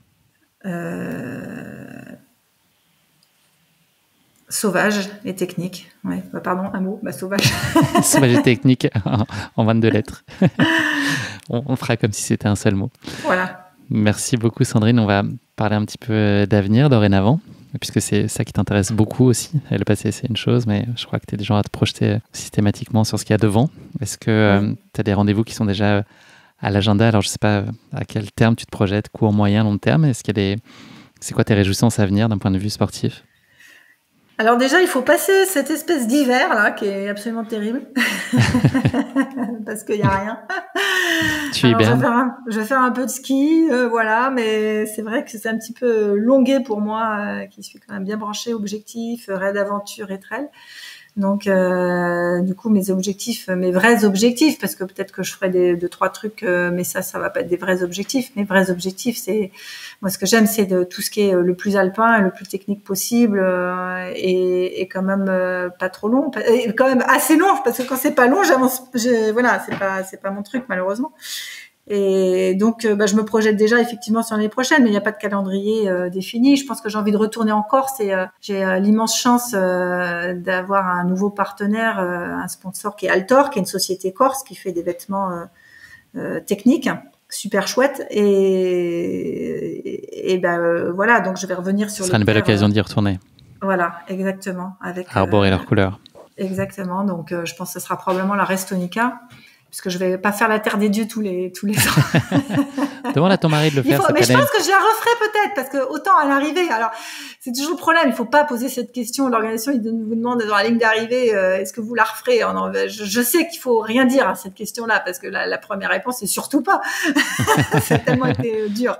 Mais là, ça y est, là, ça me titille. Mais bon, pas tout de suite, on verra. Mais c'est pas, il y a rien d'urgent, mais donc ça sera plutôt pour faire une autre course. Donc la Restonica, c'est un trail qui me branche bien. Et puis après, j'ai énormément apprécié le Tour de Géant que j'ai fait en septembre, parce que c'était la première fois que je faisais un ultra trail aussi long. Et finalement, je me suis découverte. Je pensais que ça allait être très très dur, et j'ai trouvé que c'est toujours pareil. Le plus dur, c'est finalement les 10 premières heures, et puis après, on est dans une autre dimension. Donc voilà. Donc j'ai trouvé le Val d'Aoste, c'est une région aussi fantastique. Donc voilà. Donc je me titille aussi pour le Tour des Glaciers. Mais grosso modo, faut que je me fasse j'ai pas délimité, mais et puis évidemment, je vais avoir du raid d'aventure à faire avec mon équipe 4 centimes. Donc, on va forcément faire la finale des championnats du monde en Afrique du Sud. Donc, en fait, j'ai envie de faire des milliards de choses. C'est juste que c'est tout.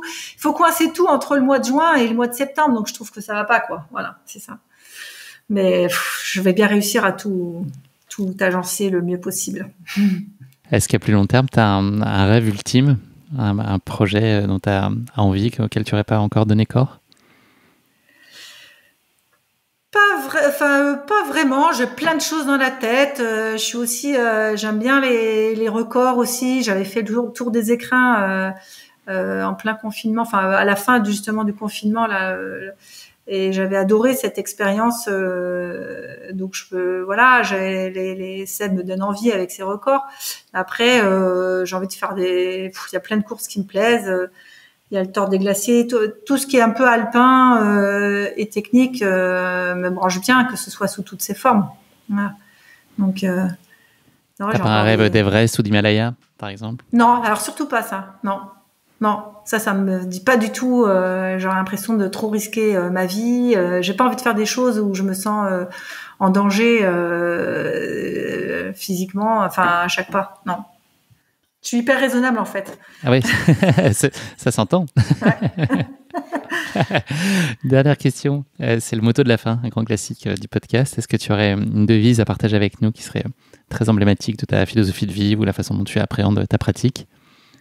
Alors, j'ai pensé à ça en courant. Et tout à coup, il y a un truc qui est venu à mon esprit. C'est juste ces mots, c'est « je trace mon chemin ». Voilà, j'ai l'impression que ça veut dire beaucoup de choses pour moi dans ma vie et dans le sport. Donc, cette sensation alors c'est comme tout le monde, je dis pas que mon chemin est toujours rectiligne, j'ai fait des boucles, des méandres, des choses qui vont pas, mais globalement j'ai l'impression que ça veut dire pour moi que déjà que je suis responsable de ma vie et de mon destin, donc il y a que moi qui puisse définir dans quel sens je veux aller et ce que je veux en faire. Et puis et aussi à ce côté référence au chemin et aux courses et aux trails et tout et ce côté je me dis, comme dans la vie, avec les difficultés qu'on peut avoir, comme en course, toujours aller de l'avant. Et même si l'avant veut dire qu'à un moment tu te plantes et que tu fais un joli plantage d'orientation, que tu te retrouves là où tu étais ou en arrière, mais peu importe, je trace mon chemin à moi et j'ai des comme ça avec mes objectifs ou ce que j'ai envie de faire. Et il y a aussi le côté tracé. En langage familier, quand on est en course, ça veut dire quand on trace, c'est qu'on avance vite et que voilà quoi. C'est ce côté rien ne peut m'arrêter. Merci pour ce motto, cette création originale. C'est vraiment chouette. Ah ouais. Enfin, moi, j'en sais rien d'ailleurs. En tout cas, elle te ressemble et elle te va. Voilà. Merci beaucoup, Sandrine. C'est malheureusement déjà la fin de cet épisode. C'était très gentil de m'écouter. Ça a été un grand plaisir. Merci d'avoir partagé cette course qui était ô combien épique. On l'aura compris. Vraiment, bravo. J'espère que ça donnera envie à beaucoup de gens d'y aller parce qu'elle mérite d'être vécue. Mais effectivement, il faut y aller préparé. Oui, on l'aura bien compris. Beaucoup d'exigences, mais aussi beaucoup d'accomplissement et de moments de plénitude et de grâce, comme tu as pu les connaître. Donc, ça vaut le coup de s'accrocher au cocotier et de tracer sa route. Merci beaucoup. À bientôt, Sandrine. Merci beaucoup, Guillaume. Au revoir. À bientôt. Merci à tous d'avoir écouté cet épisode. Si vous l'avez écouté jusqu'ici, c'est qu'il vous a probablement plu. Alors n'hésitez pas à le partager autour de vous et également à vous abonner, à noter et à rédiger un avis sur votre plateforme d'écoute favorite. C'est essentiel pour que Course Épique soit mise en avant et puisse ainsi continuer à se développer. Cela ne vous prendra que quelques secondes et ça change beaucoup de choses pour le podcast. Merci encore infiniment pour votre soutien et pour votre fidélité et je vous dis à très bientôt pour une nouvelle Course Épique. Évidemment.